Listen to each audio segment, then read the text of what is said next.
Hey guys, তো তোমরা কেমন আছো? আশা করি সবাই ভালো আছো। আমার নিউ ব্লগ নিয়ে চলে এসেছি। আগের ব্লগে তোমাদের দেখিয়েছিলাম আমি দিদাবাড়ি কী করতে এসেছি। আর সকালবেলা উঠেই আমার দিদা ধান সেদ্ধ করে নিয়েছে, আর আমরা এই ধানগুলো এখন নিয়ে যাব ছাদে।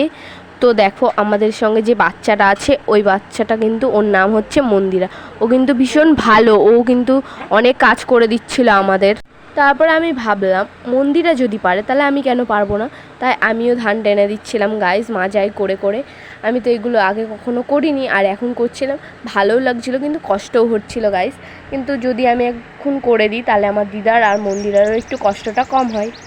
তারপর আমার দিদা আর মন্দিরা মিলে পুরো ছাদটাতে ধান ছাড়িয়ে দিল।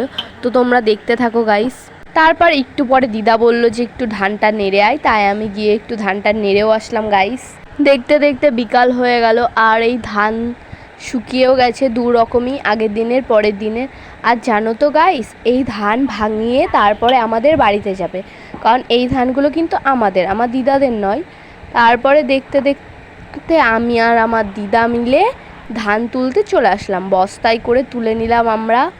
তো ভিডিওটা এইটুকুই, ভালো লাগলে চ্যানেলটিকে সাবস্ক্রাইব করে দিও এবং লাইক কমেন্ট শেয়ার করতে ভুলো না। দেখা হচ্ছে নেক্সট ব্লগে, টাটা।